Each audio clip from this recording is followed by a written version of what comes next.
வாழ்க வையகம், வாழ்க வையகம், வாழ்க வேதாத்திரியம். இந்த புனிதமான நல்ல நாளிலே ஆழியார் திரு மண்ணிலிருந்து நாம் அனைவரும் ஏகலைவராக ஒருங்கிணைந்த எண்ணங்களோடு கூடியிருக்கூடிய வாய்ப்பு கொடுத்த முதல் சேவா சங்க தலைவர் எஸ்கேஎம் மயிலானந்தன் அவர்கள், பத்மபூஷன் எஸ்கேஎம் மயிலானந்தன் அவர்களுக்கும், ஆழியாருக்குடைய நிர்வாக இயக்குனர், அதாவது உதவி தலைவர், துணைத் தலைவர் சின்னசாமியினுடைய மிகப்பெரிய வழிகாட்டக்கூடியும், நம்முடைய விஷன், அதாவது ஐடி இயக்குனர் அவர்கள், அது மட்டும் இல்லை நம்முடைய நிர்வாக அரங்க சிஓ, ஏஓ மற்றும் அங்கே இருக்கக்கூடிய அனைத்து பணியாளர் மக்களையும் நன்றியோடு இந்த இடத்துல வணங்கி வாழ்த்து வருகின்றோம். வாழ்வாரமுடன் சான்றோர்களே, இன்று நாம் தினசரி சிந்திக்கின்ற சிந்தனையிலே ஒரு மகத்தான சிந்தனையாக நான் கருதுகிறேன். இந்த காலத்துக்கு தக்கவாறு அது அருத்தந்தையினுடைய இது எண்ணங்கள் தான், எல்லாமே அருத்தந்தை எண்ணங்கள் தான். எதை எடுத்தாலும் அருத்தந்தை அவருக்கு கொடுக்காத விளக்கமே இல்லை. இது அண்டமா இருக்கலாம், பிண்டமா இருக்கலாம், அறிவா இருக்கலாம், உணர்ச்சியா இருக்கலாம், கோபமா இருக்கலாம், பயம், எல்லாத்துக்கும் விட. அப்படி இன்றைக்கு நாம் சிந்திக்கூடிய சிந்தனையாக அடுத்தது நமக்கு வழங்கியது, யார் இதற்கெல்லாம் அதிகாரி? யார் இதற்கெல்லாம் அதிகாரி? பலர் கேட்டிருக்காங்க. ஆனா அந்த அதிகாரி யாரு தெரிஞ்சுக்கிட்டாதான் நமக்கு என்னாகும்? பொறுப்பும் கடமையும் வரும். எதுக்கும் இல்லை, பொறுப்பும் கடமையும் அப்பதான் தெரியும். ஒரு குதிரை வண்டியில் போறவங்களுக்கு இந்த குதிரை தான் வண்டி இருக்குன்னு தெரிஞ்சாதான் அந்த குதிரைக்கு ஏதாவது கொஞ்சம் புல்லு கொள்ளு வைப்பாங்க. தெரியல, ஆட்டு வித்தால் ஆடுகிறோம், பாட்டு வித்தால் பாடுகிறோம், முட்டு வித்தால் ஒன்று கண்டு நிறைய நான் ஒன்று வல்லதான் சொன்னாங்க இல்லையா? அந்த ஆட்டி வைக்கிற யாரு? யாரு? உணவை கொன்போன் நாள்தோறும் உடலாய் அதனை மாற்றுவது யாரு? நல்ல கேள்வி மகிழ்ச்சி கேட்பார். உணவை உண்போம் நாள்தோறும், அது உடலாய் அதனை மாற்றுவது யாரு? கணமும் நம்மை பிரியாமல் ஒரு நொடி நேரத்தோட கணமும் நம்மை பிரியாமல் கருத்தா இருந்து ஆற்றுவதார். அவரே பேராற்றுங்கிறார் மகிழ்ச்சி. அப்போ இந்த அதிகாரிங்கிற ஒரு வார்த்தை இன்னைக்கு உலகம் முழுவதும் பரவலாக இருக்கிறது. இந்த அதிகாரம் தெரியாதனாலதான், அந்த வார்த்தையை முழுசா தெரிஞ்சிக்காதனால என்ன பண்றோம்? எல்லாரும் அதில் மூழ்கி போய் விடுகிறோம், அல்லது உணர்ச்சி வசப்படுகிறோம், அல்லது மற்றொரு அடக்கி ஆள விரும்புகிறோம். யார் தன்னை அடக்கி ஆள கற்றுக்கொண்டார்களோ உலகத்தை தானாக அடக்கி ஆள முடியும். தன்னை வென்றவன் தான் மண்ணை வெல்ல முடியும் என்பதுதான் வார்த்தை. கூட ஒரு மகத்தில் ஒரு பெரிய ராஜா வந்து அவரை, ஒரு ஞானியை கொல்ல போகும்போது சொன்னார், நீ இந்த மண்ணை வென்றவன், நான் என்னை வென்றவன். சரிங்களா? தன்னை வென்றவன். அதான் தன்னை எறிந்த தத்துவ ஞானிகள் முன்னைவனை முடிச்சு அவிழ்ப்பார்கள், பின்னை பிடித்து பேச சென்னையில் வைத்த சிவனரால. அவன் நல்ல ஒரு அதிகாரம். இப்ப இந்த வார்த்தை பார்ப்ப, யார் இதற்கெல்லாம் அதிகாரி? அதிகாரின்னு என்ன நினைச்சுக்கிட்டோம்னா, அவங்க அதிகாரம் பண்றவங்க தான் அதிகாரி நினைச்சிட்டு இருக்கிறோம். அதிகாரம் பண்றவங்க அதிகாரம் அல்ல. ஒரு திட்டத்தை, ஒரு விதிமுறைகளை செயல்படுத்துறதுதான் அதிகாரி. அதிகாரம் பண்றதுக்கு யாருக்கு உரிமை இல்லை. ஒரு திட்டம் எடுக்கிறோம், அந்த திட்டத்தை செயல்படுத்துறோம். ஒரு தலைவர் பார்த்தீங்கன்னா செயற்குழு, பொதுக்குழுல வந்து எல்லாரும் ஆலோசனை கேட்பாங்க, அதுக்கான திட்டங்கள் கொடுப்பாங்க. அதில் எடுத்து அவங்க இது மாதிரிலாம் செயல்படலான்னு அனுப்பி வைப்பாங்க. அந்த திட்டத்தை செயல்படுத்தக்கூடியவர்கள் தான் தலைவர், அதிகாரம் அல்ல. அந்த திட்டத்தை ஏற்றுக்கொண்ட செயலை அது அறக்கட்டளை இல்லையா? நிர்வாக அரங்காவலர் என்பவர் அந்த உலக விதிமுறையை, திட்டத்தை செயல்படுத்துவார். செயல்படுத்தினா அவர் தலைவர் அல்ல, நிர்வாகங்களே அல்ல. அதோட யாரும் அதிகாரம் பண்ணி கொண்டு போனா அது ஆகாது. அர்த்தத்து வரையில் சொல்லுவாங்க, ஒரு எல்லா அறக்கட்டளையும் போட்டு வச்சிருப்பாங்க, நம் மனவளக்கலையில் பொருள் கவர்ச்சிக்கோ அதிகாரத்துக்கு கொஞ்சம் கூட இடமில்லை. அவர் எல்லாருக்கும் தெரிஞ்சதா இருக்கு. பொருள் கவர்ச்சிக்கோ அதிகாரத்துக்கு இங்கு இடமில்லை. எல்லா சக பயணிகள். அவரே உலகள தொண்டர்னு போட்டிருக்கிறாரு. அந்த உலகள தொண்டருக்கு உள்ளே தொண்டர்கள். இப்போ வருவோம். இந்த அதிகாரம் வந்தால் என்ன ஆகுது? குடும்பத்திலேயோ தொழில் நிறைய இடங்கள் அதிகாரம் இருக்கு. அதிகாரம் தெரியாதனால அந்த நல்ல ஆயுதத்தை தவறாக பயன்படுத்தி கொண்டிருக்கிறோம். அது நல்ல ஆயுதம். அதிகாரம் என்பது நல்ல ஆயுதம். தலைமை பண்பு என்பது நல்ல ஆயுதம். தலைமை பண்பு தெரியாம ஏதோ அது வந்தா நம்ம உத்தரவு போடுறது, நம்ம அதெல்லாம் தலைமை பண்பு அல்ல. தாய்மைக்கும் தலைமைக்கும் நெருங்கிய தொடர்பு இருக்குது. இப்படி ஒரு தாய் தன்னை என்னுடைய பிள்ளைகள் எப்படி இருந்தாலும் யாரையும் வெறுக்காம அறவரையே அரவணைத்து அவர்களை ஊக்கப்படுத்தி கொண்டு போகின்ற தன்மை ஒரு தாய்க்கு இருப்பதை போல ஒரு தலைமை பண்பு இருக்கிறவங்கள எல்லாரையும் ஒன்றிணைத்து ஒருங்கிணைத்து இணைந்து, அதாவது இணைந்து அல்லது இணைத்துன்னு சொல்லுவார் நம்முடைய இயக்குனர் நல்ஜோதி அவர்கள். நல்லவா சொல்லுவார், இணைந்து செயல்படுவோம், எல்லாரும் இணைத்து செயல்படுங்கிற வார்த்தை நல்ல வார்த்தை தான். அதெல்லாம் ஒரு வார்த்தை மிக நல்ல வார்த்தை. நாம் இணைந்து செயல்படுவோம், பிறகு எல்லாரும் இணைத்து செயல்படுவோம். இதுக்கு பெரும்பாலான பொறுப்பு அந்த தலைவருக்கு தான் உண்டு. சரிங்களா? எல்லாருக்கும் உண்டுனாலும் கூட அவர் தான் அந்த இடத்த அதை கொஞ்சம் சரியா பராமரிக்கணும். அதுதான் அந்த அதுக்கு பேர் தான் அதிகாரம் இல்ல, பொறுப்பு. அதிகாரம் எப்போ வந்ததுன்னா, நம்ம நாட்டில் ஆங்கிலேயர் ஆண்டு கொண்டிருந்த பொழுது அவங்க சட்டம் இயற்றி இப்படிதான் நடக்கணும்னு சொல்லி அவங்க சட்டத்தை எடுத்து அவங்களுக்கு கொஞ்சம் அதிகாரத்தை கொடுத்து, நீ தான் இந்த ஊருக்கு முனிச்சீப்பு, நீ தான் அந்த ஊருக்கு கர்ணன், நீ தான் அந்த ஊருக்குன்னு ஒவ்வொரு ஜமீனுன்னு கொடுத்து அந்த அதிகாரத்தை கொடுத்து அவங்க ஆட்சி பண்ண வச்சாங்க. அவங்க போயிட்டாங்க. இப்ப நமக்கு மக்களால் மக்களுக்கு தேர்ந்தெடுக்கக்கூடிய ஆட்சி வந்துருச்சு. இப்ப நடக்கிறது மக்கள் ஆட்சி தான் நடக்கணும், தவிர அதிகாரத்துக்கு வாய்ப்பே இல்லை. தெரியாதனாலதான் நம்ம அந்நியனுக்கு அடிமையா இருந்தது போல நமக்கு நாம அடிமையா இருக்கிறோம். தெரியல. சமயம் அழகா சொல்லுவாங்க, மக்களாட்சி வேறு, கட்சி ஆட்சி வேறு. கட்சி ஆட்சி வந்துட்டு அந்த கட்சிக்காரங்க மட்டும் அதெல்லாம் பண்ணி அவங்க தான் இருப்பாங்களே வழிய மக்களுக்காக பண்ண மாட்டாங்க. ஆனா மக்களாட்சி தான் மக்களுக்காக, அதுதான் வரணும். இப்ப கூட நேரத்தில் ஒரு புதிய அரசாங்கம் அமைந்திருக்கிறது. வாழ்த்துவோம். நமக்கு யார் வந்தாலும் நமக்கு அவங்க முதல் மந்திரி அவர் தான். அவங்க தேர்ந்தெடுக்கப்பட்ட நாம் ஓட்டு போடாமல் தெரிந்தா கூட அவர் தான் நமக்கு எம்எல்ஏ, அவர் தான் மந்திரி. அவரை வாழ்த்தணும், நல்லபடியாக செய்ய சொல்லணும். நமக்கு எதுக்கு ஒரு வந்தா நம்ம ஆளுங்கிறது முக்கியம் இல்லை, நமக்கு செய்ய வேண்டியது செய்யணும், நாம் பகுதிக்க வேண்டியது செய்யணும்.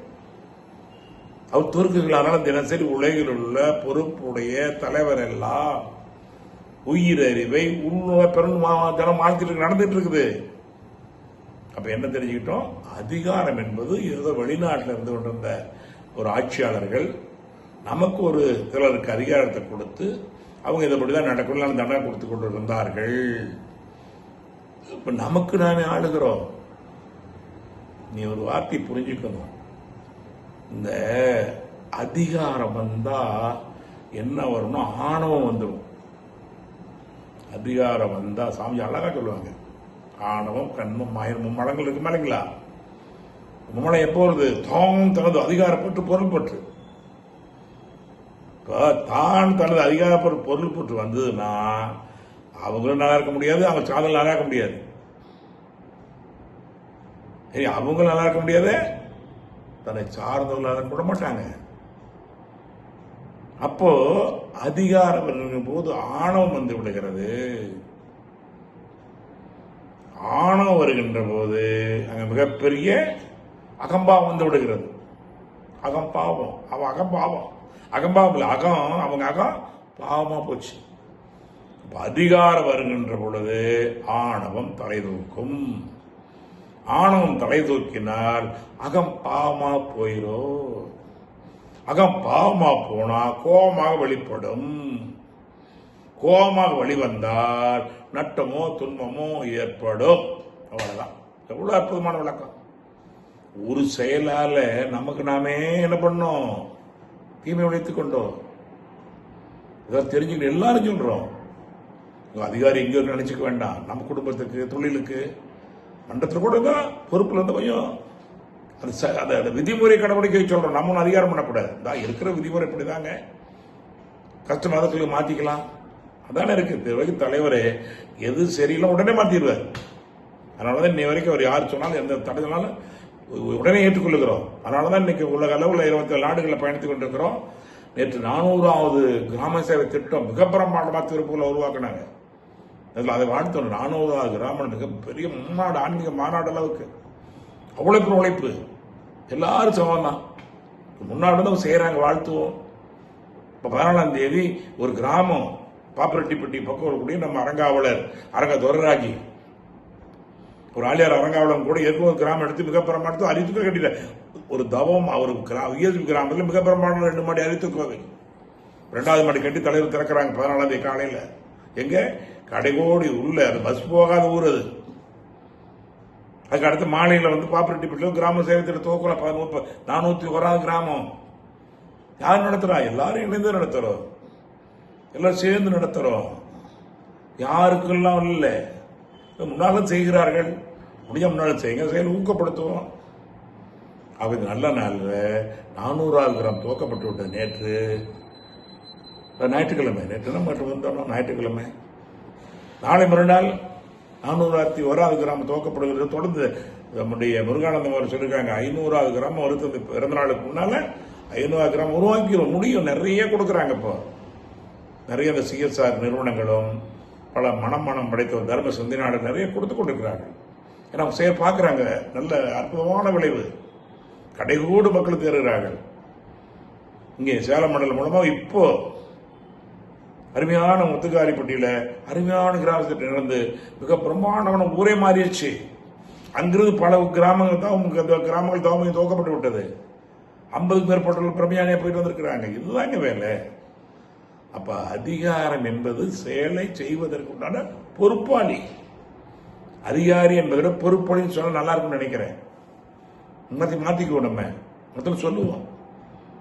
அடுத்தது அதிகாரம் வந்தால் ஆங்காரம் வரும், அவமானம், ஓங்காரம் எல்லாம் வரும். அழகா 5 வாரம் சொல்லுவாங்க. அதிகாரம், ஆங்காரம், அதுக்கப்புறம் என்ன வருங்க, மற்ற நோயெல்லாம் இல்லையா, அகம்பாவம். இது தீர்க்கிறதுக்கு என்ன வழி? பரிகாரம் வேணும். ஆங்காரம் அடங்கிறதுக்கு என்ன வேணும்? ஒரு பரிகாரம் வேணும். பரிகாரத்துக்கு ஒரு உபகாரம் வேணும். பாருங்க, ஆங்காரம், அதுக்கப்புறம் அது பெரிய உள்ள துன்பம் தரக்கூடிய அகம்பாவமா மாறிவிடும். அகம்பாவம் அங்க இருக்கக்கூடிய கட்டுப்பாடு இல்லாமல் ஓங்காரமாக மாறிவிடும். அதாவது எல்லாரும் துன்பப்படுத்துகின்ற நிலையாக மாறிவிடும். அது மாற்றுவதற்கு ஒரு உபகாரம் வேண்டும். அந்த உபகாரம் மனவளக்கலைமா கிடைக்குது. அந்த உபகாரத்துக்கு தான் நமக்கு என்ன பரிகாரம் கிடைச்சிடும். நம்ம சொல்ல செயல்கள் தத்துவத்தில் மேல்பதிவு அப்படின்னு சொல்லுங்க. ஏதாவது அதை முதல்ல என்ன பண்ணும்? பரிகாரம் சொல்லுவார். செஞ்ச செயலுக்கு ஒரு மாற்று செயல். 2வது மேல்பதிவு போட முற்று நிலைத்தல் 3 இருக்கு. அதனால இது ஒரு பரிகாரம். இந்த பரிகாரம் செய்வதற்கு ஆனால் உபகாரம் வேணும். மனவளக்கலை பேராசிரியர்கள் தான் உபகாரமா இருக்காங்க எல்லாருக்கும். பேராசிரியர் சாதாரண ஒரு விஷயம் அல்ல. எவ்வளோ பெரிய ஆங்காரத்தை, அதிகாரத்தை, கோபதாபங்களை எல்லாம் குறைத்து மனிதராக நடமாடுகிறார்கள். அதான் அதிகாரி. யாருக்கு அதிகாரி? அவங்க தான் அதிகாரி. அதிகாரி எல்லாம் பொறுப்பாளி. இந்த வார்த்தையை மாற்றிக்குவோம். அதிகாரங்கிற வர இடத்துலயே இனிமேல் தலைமைங்கிற வர இடத்துல பொறுப்பாளர் எடுத்துக்குவோம். நான் ஒரு இந்த அரை திருக்குறளுடைய வளர்ச்சிக்கு பொறுப்பாளன். நான் உலக சேவா சங்கத்தினுடைய வளர்ச்சிக்கு பொறுப்பாளன். ஒரு கிராமத்தில் பொறுப்பாளர், தவமைய பொறுப்பாளர், இந்த நிகழ்ச்சிக்கு பொறுப்பாளர் சொல்லிட்டு இருக்கிறோம். பொறுப்பு அதை சரியா செய்யணும்.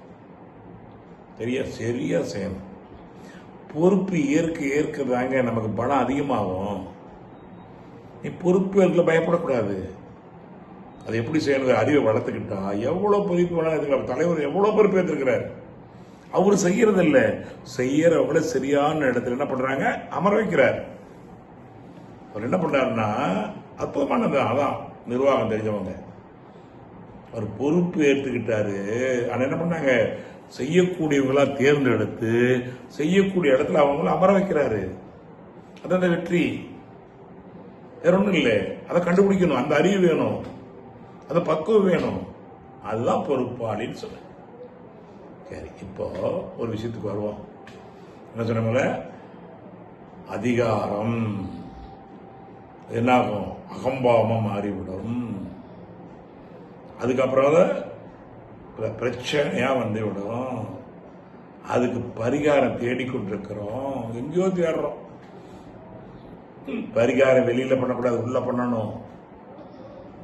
மகிழ்ச்சியில போட்ட இடத்தில் பொருளை தேடும் பொது அறிவும்பார். போட்ட இடத்தில் பொருளை தேடும் பொது அறிவு. அப்போ ஐம்புலங்கள் மயக்கம் தெளிஞ்சாதான் 6 குணம் சீராகுது. 6 குணம் தான் நம்மகிட்ட என்னது, அதிகாரம். 6 குணம் சீரமைப்பு இல்லைன்னா அதிகாரமா இருக்கும். சீரன பொறுப்பாளி ஆயிடுவோம். அப்ப அப்படியே மாறுது. மனித வேறுபாடு சொல்லுவோம் இல்லைங்களா, அதே தான். சரி, இப்ப பார்ப்போம். இப்ப இது என்ன மனவளக்கலை செய்யுது. அப்பதான் வர்ற அந்த உலகில் உள்ள பொறுப்புடைய தலைவர் எல்லாம் அதான் அங்க என்ன பண்றோம், நம்மையே நமக்கு நிர்வாகிக்க ஆளாடுறோம். நமக்கு யாரா வெளியில அதிகாரிலாம் சொன்னா கோவப்படுவோம். அது என்ன சொல்றாங்கன்னா, அற்புதமான இல்லையா இது, தன் முயற்சி. அதாவது என்ன சொல்றோம்னா, இது அருமையான வார்த்தை. என்ன பாத்தீங்கன்னா, சுய மதிப்பீடு, சுய கட்டுப்பாடு. எப்படி மற்ற கட்டுப்படுத்தலாம், அந்த கட்டுப்பாடு வேற. சுய கட்டுப்பாடு, சுய ஒழுக்கம், சுய கௌரவம். கர்வம் அல்ல, சுய கௌரவம். சரியா? சுய சிந்தனை.